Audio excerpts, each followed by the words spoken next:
আসবো এখানে? আপনি আসবেন তো নিশ্চয়ই আসবেন, কিন্তু তুলে দেবেন। নবদ্বীপে শ্লীলতাহানির ঘটনায় নয়া মোড়। শ্লীলতাহানি নয়, গণধর্ষণ করা হয়েছে ওই মহিলাকে, জানালেন মহিলা কমিশনের সদস্যা। এছাড়াও তার 1.5 বছরের শিশুর সাথেও করা হয়েছে যৌন নির্যাতন, এমনটাই অভিযোগ পরিবারের। এই ঘটনায় আজ আসলেন জাতীয় মহিলা কমিশনের প্রতিনিধি দল। নদিয়ার নবদ্বীপ কোটপাড়া এলাকায় 2 এপ্রিল বাড়িতে স্বামী না থাকায় একটি গৃহবধূকে জোরপূর্বক মাঝরাতে 5 জন মিলে শ্লীলতাহানি করে বলে অভিযোগ ওঠে এবং 6 এপ্রিল নবদ্বীপ থানায় অভিযোগ দায়ের করলে নির্যাতিতা গৃহবধূর বাড়িতে আসে নবদ্বীপ থানার পুলিশ প্রশাসনের কর্তব্যরত আধিকারিকরা। এরপর নির্যাতিতা গৃহবধূর সাথে কথা বলে কর্তব্যরত পুলিশ আধিকারিকরা।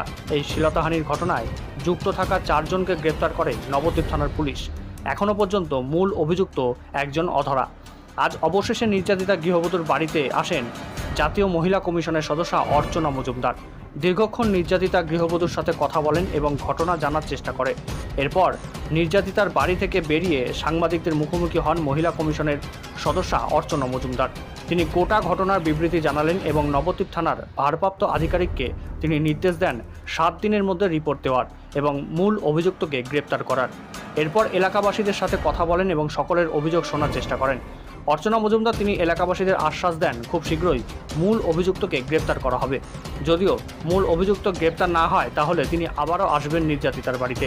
এছাড়াও এদিন অর্চনা মজুমদার জানান এই শ্লীলতাহানির ঘটনায় গ্রেপ্তার করার পরে ধর্ষণের মামলা যুক্ত করা হয়েছে। দুর্ভাগ্যের যে পশ্চিমবঙ্গে এরকম ঘটনা আমাদের রাষ্ট্রীয় মহিলা আয়োগের কাছে প্রতিনিয়ত এখন আসছে। যবে থেকে আমি দায়িত্বে এসেছি, যাও বা ছিল এই গত 2-3 মাসে আমি প্রতিদিন পশ্চিমবঙ্গ থেকে এত কমপ্লেন পাচ্ছি। এই কমপ্লেনটা হলো 2 তারিখ রাত্রিবেলা এই পাড়ারই কয়েকজন অন্য ধর্মের মানুষ এবং তার সাথে একজন এখানকার রাজনৈতিক নেতা যিনি তাদের বন্ধু হন, এই 5 জনে মিলে রাত্রিবেলা ওনার ভদ্রমহিলা একা থাকেন, স্বামী বাইরে পরিযায়ী শ্রমিক, সেই হিসেবে একা বাচ্চা 1.5 বছরের বাচ্চা নিয়ে উনি রাতে থাকেন। এই ঝুপড়ি বাড়ি দেখতে পাচ্ছেন, তাদের আর্থিক সামাজিক অবস্থা অত্যন্ত মানে রীতিমতো জীবনের সঙ্গে তারা লড়াই করে বেঁচে আছেন। এইরকম একটি মহিলার যখন সম্ভ্রম বা তার সম্মান যখন প্রশ্নের মুখে, তখন আয়োগ আসতে বাধ্য হয়।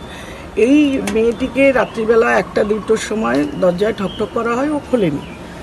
তারপরে ওই পরিচিত রাজনৈতিক দাদা, নামটা আপনারা নিশ্চয়ই আমাদের এফআইআরে পেয়ে যাবেন, তিনি যখন নাম ধরে ডাকেন একটু দরজা খোল, ভীষণ দরকার আছে, তখনও পরিচিত গলা এবং ওনার সঙ্গে দরজাটা খোলেন। খোলা মাত্রই মুখ চেপে ধরে বাচ্চাটাকে খাটের উপর থেকে ছুঁড়ে ফেলে দিয়ে ওনাকে একের পর এক গ্যাংরেপ করা হয় এবং 5 জনে এইসব অত্যাচার করার পরে, পাশবিক অত্যাচার পরে, ওর শরীরে প্রাণটা ছিল কিন্তু জ্ঞানটা ছিল না।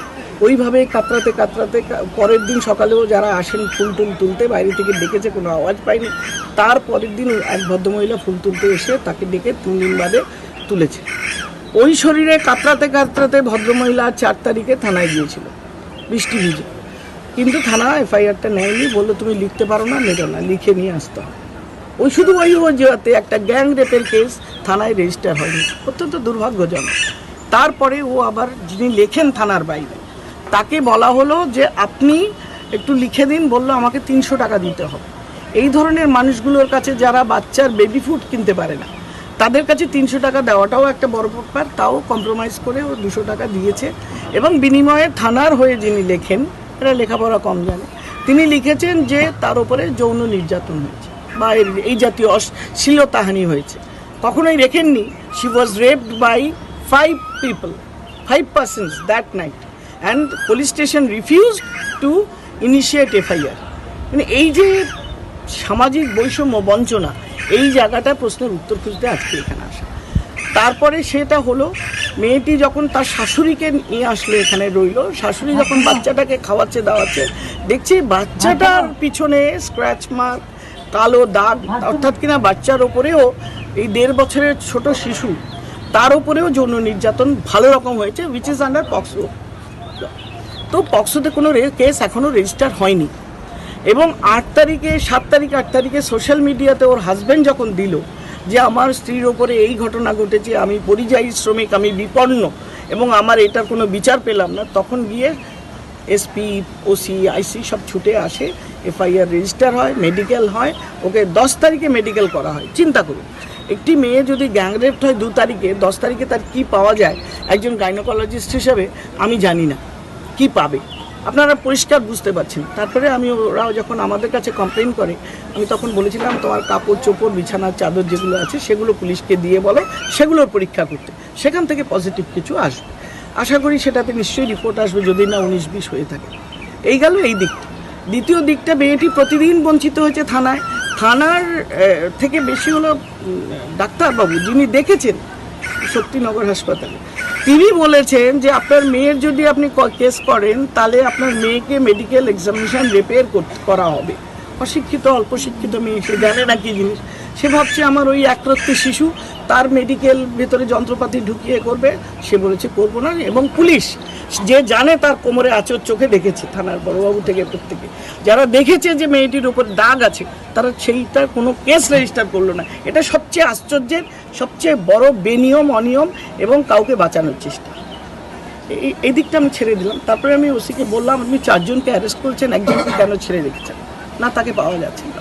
ডোন্ট মেক মি বিলিভ কি আজকের দিনে আপনি একটা এখানকার লোকাল স্থানীয় ছেলে, তার যে নেটওয়ার্ক, আপনি সেই নেটওয়ার্ক থেকে 4 জনকে ধরেছেন, তাদের ইউজ করে একজনকে ধরতে, you have to arrest him and let me know in 7 days।